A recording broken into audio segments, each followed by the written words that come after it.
Hi everyone. So first of all, hopefully we won't have the nonsense audio issues that were happening the last comic review video. If they persist, I'm not sure what I'm gonna do because this is my only way of recording audio. Second of all, speaking of the last review video, thank you so much for the support on it. I'm pretty sure my second highest viewed comic review video. The first one I'm pretty sure is the very end of the Zombot arc, which fits, and I guess this makes sense as well, it being the 30th anniversary special. I'm sorry again for the audio issues on it, but thank you for watching it and supporting it despite those issues. Third of all, this might be my last video before I go on a week-long vacation.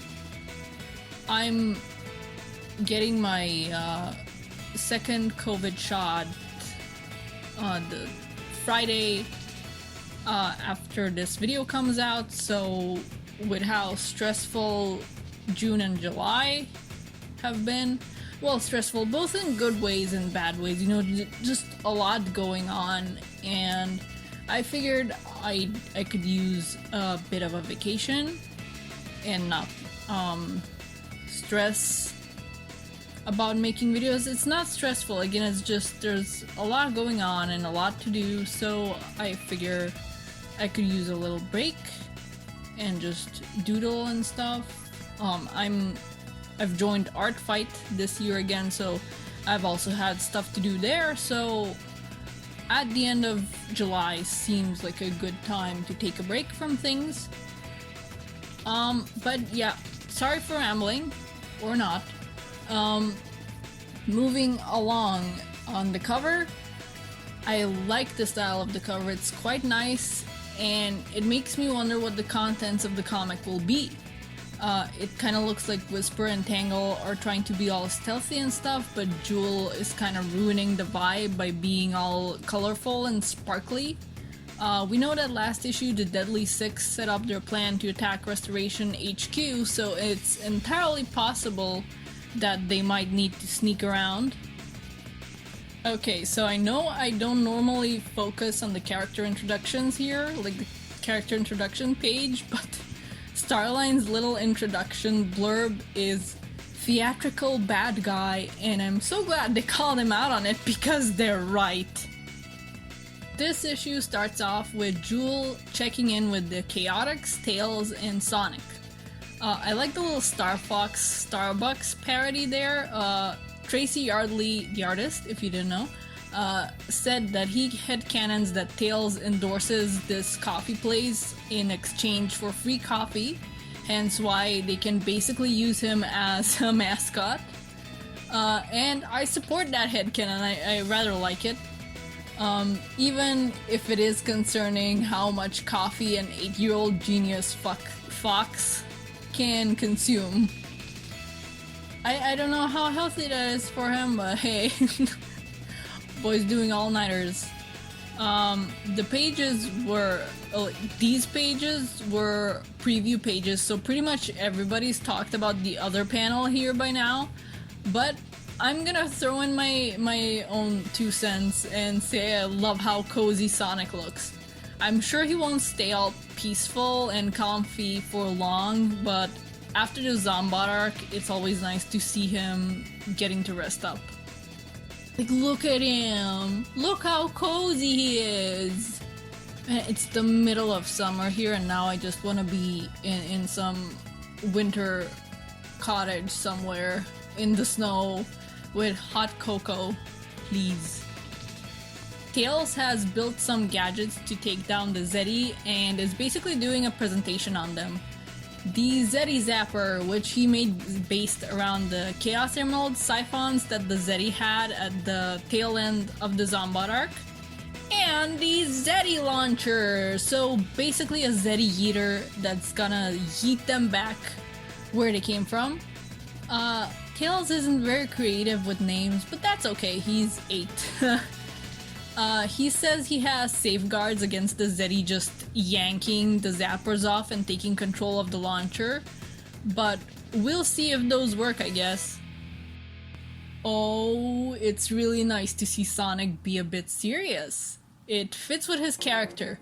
No one's around to really witness him be serious, and the rest of the page is full of just his thoughts on the matter, like he's not saying stuff out loud.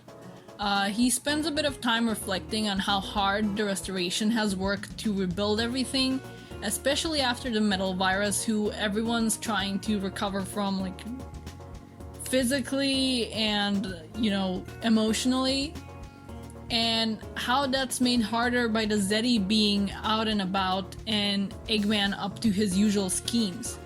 And now how the last thing that he and everyone will need is other bad guys attacking.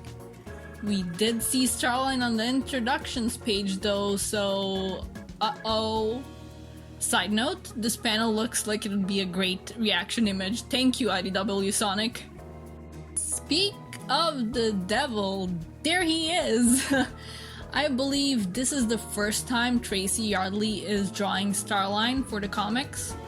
I could be wrong, but I'm fairly certain this is the case. That's pretty exciting.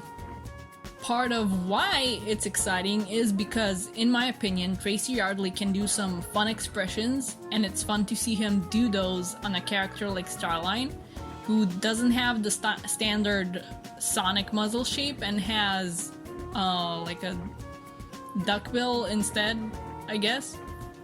Anyways, art gushing aside, Starline is talking about Bill here and gushing over Eggman, much like I did over the art. And it's fun to see him be a fanboy even after he's broken off from Eggman and decided to basically be his rival. He may not agree with the man's methods, but he's still a huge fan of his engineering work and his craftsmanship, that's a word. Gee-do, Starline, if you wanted to see more stuff from his Tinker period, you could have had it last by, oh, I don't know, not administering electroshock therapy to the guy? Absolutely ridiculous platypus. He's fun to watch. There we are. He appreciates the craftsmanship, but is trying to move away from Eggman's style of doing things. So rather than storming the place, he'll try a sneakier approach, I guess. It still seems kind of reckless, but this is Starline.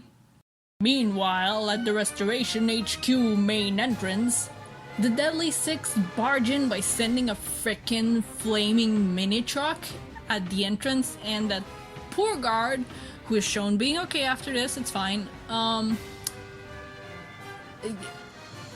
it's barreling towards him, and he's like, holy, and it cuts off, and let him say, well, actually, I can't say it either, I'm trying not to curse on this channel, let him say crap, or frick. They really just barge in and let themselves in, and almost immediately they start wreaking havoc per Zavok's command. Oh, I get it. Havoc. Zavok. Look, leave me alone. Sometimes I don't get names, okay? It takes me a while. Damn, some people don't even know who or what the Zeddy are, or maybe even most people. Most of the planet's population was Zombots when they first showed up here, so they wouldn't have remembered, so I guess save for a few unfortunate people that were terrorized by them before they were infected. Anyway, nowhere is safe though. Look at Zor being a creep. He's a creep, and I much prefer him being all like sneaky and shadowy and creepy than whatever the heck was happening in Sonic Lost World. The Deadly Six get attacked by two soldiers that get swiftly dealt with. They prepare for more, And there are no more. I'd like to think that Zeke is wrong with his assessment here, at least a little bit. Like, yeah, it's pretty clear that people, you know, we have Restoration HQ, and it's pretty clear that people value peace, but I wouldn't say they're like meek and would roll over immediately at danger. And it's not that there aren't enough people that'd fight for the world when it's in danger. It's just that the Deadly Six's plan worked. The forces are spread thin in the cities they thought they'd attack in, and not like anybody expected Restoration HQ to get attacked. All that are left are people unprepared for fighting, basically. So I do hope that this like assessment comes back to bite Zeke in the butt. Starline either has the worst luck to be breaking into Restoration HQ at the same time as the Deadly Six, or the best luck, because amid the chaos, people won't be paying as much attention, and he can move about more freely rather than sticking strictly to trying to be stealthy. I love that he's meditating. It brings forth the mental image of him listening to one of those audio meditation classes. And I love how Yardley draws him. The other heroes may be spread about, but Restoration HQ still has Tangle and Whisper. They'll hold the Zeddy back if they need, while Jewel contacts everyone else. The Chaotix realize they were all baited, and side note, SPO is freaking ninja running here. So, he's a dork. Tails thinks that he'll get to the scene first since he's the closest, and he says he'd wanna wait for Sonic to get there. And as he contacts Sonic, obviously I'm not showing the panel because I don't want to post the entire page, but as he contacts Sonic, there's this panel where there's kind of ominous lighting, and he's like, Sonic? And then this happens!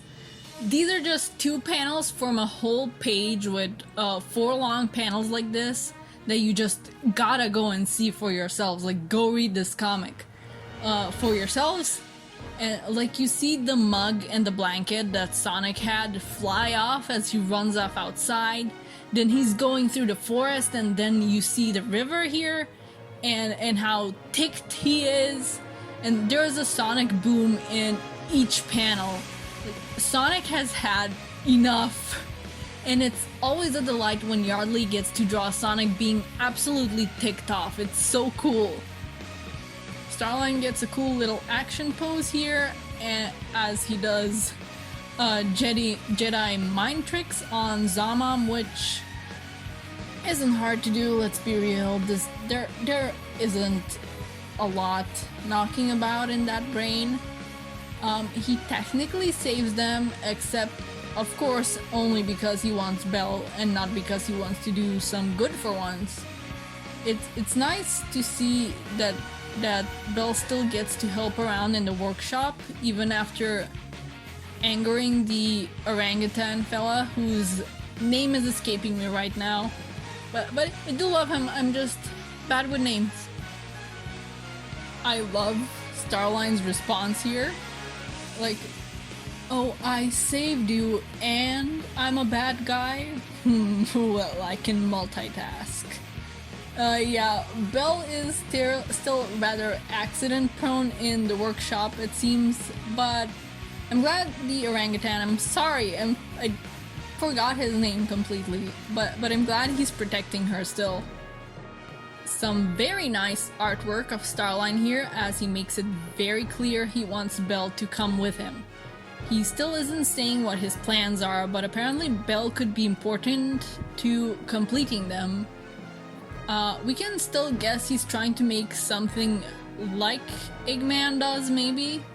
But he's also made it clear that he's trying to break away from Eggman's style of doing things, so we Still have no idea what he could be doing. I want to see it. Give me the hints. Starline uses his spurs and more or less forces Bell to come with him.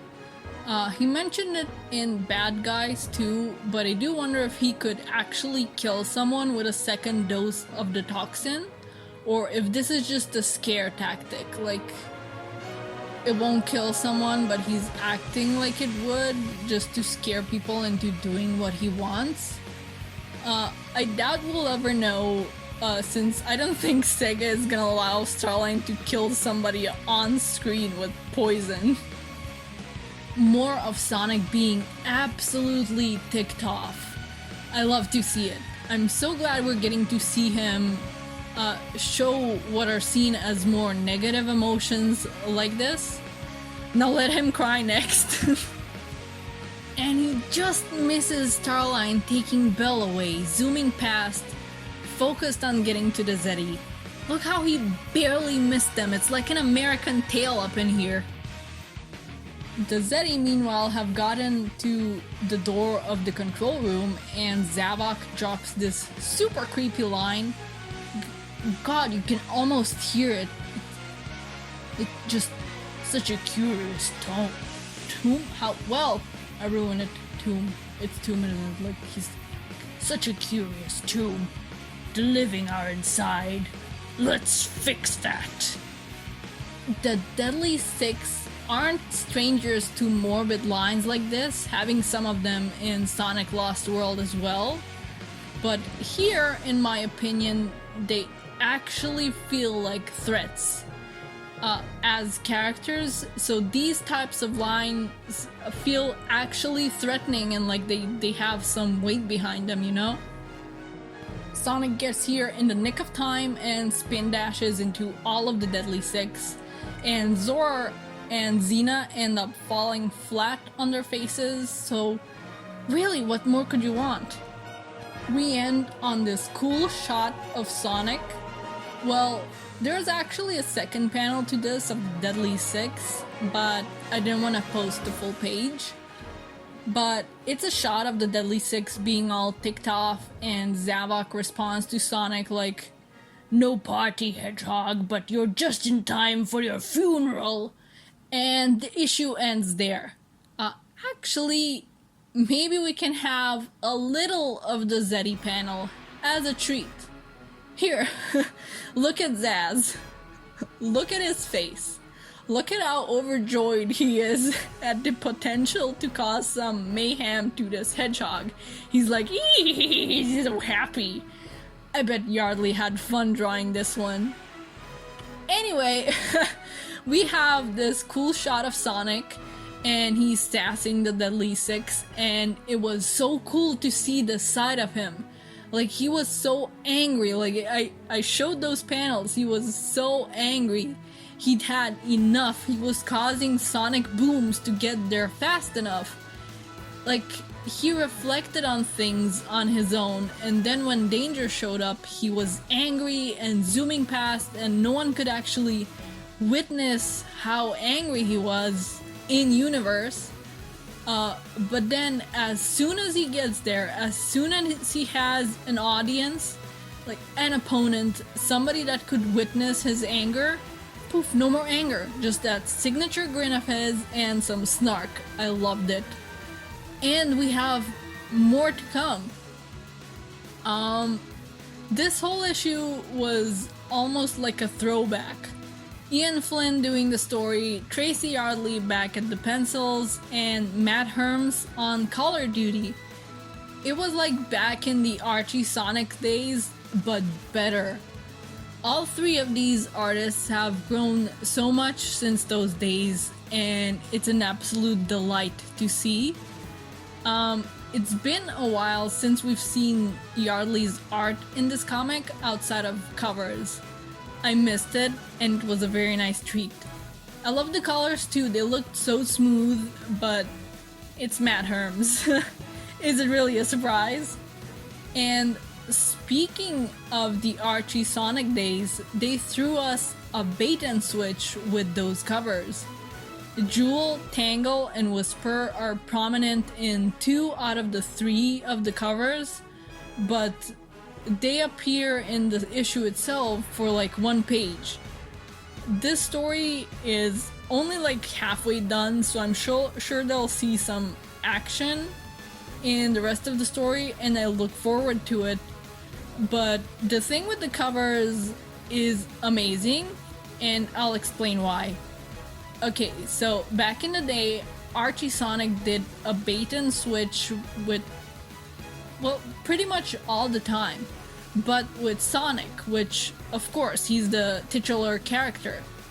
And even with the few stories that didn't have him be front and center and a main character in the story, he'd be prominent on the cover, you know, to get your attention and get you to buy the comic.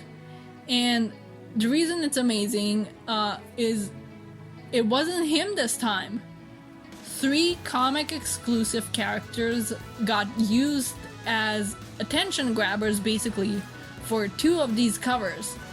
And that's amazing. It's amazing that these characters that have never appeared in the games and only in the comics, well, if you don't count the mobile games because Tangle and Whisper have been there, it's amazing that they're so beloved that the team basically trusts them with grabbing your attention and making you want to buy the comic if they're prominent on the cover. And heck, if I'm gonna get a bait and switch, I guess I wouldn't have it any other way. I do love these characters. Tangle and Whisper are my favorite. Jewel is kinda 3rd place, but yeah, she's just taking a bit to grow on me maybe, but she is quite an endearing character. But yeah, I've rambled a lot. I love this issue. I already rambled enough, but I loved seeing the angry and more reflective side of Sonic that he doesn't really show anybody and that pretty much only exists in private for him. And I look forward to the rest of the story. I want to see if they manage to get the Deadly Six back on the Lost Hex, or if something's gonna malfunction. It seemed like they wanted to like use them as recurring villains. So if they do get sent to Lost Hex, I do wonder how and if they're gonna be coming back, because they're really good in this comic. I've talked about it a lot before, but I do like the Deadly Six in this comic, especially Zavok and a bit of Zaz. They're pretty fun. Everybody else got to grow more, of course, through the comic rather than how they are in the game they appeared in, but I've talked about that in other issues. So wrapping up, I've said everything I need to say. Thank you again for the support. I'm gonna be going on vacation, and hopefully that vacation won't be me feeling ill or anything because of the 2nd vaccine. But yeah, stay safe, wear a mask, get vaccinated if you can. If you can't because of you know, illnesses and stuff, and I understand, but if you can, absolutely do go get vaccinated. And hope to see you in the next video. See ya when I see ya. Bye bye.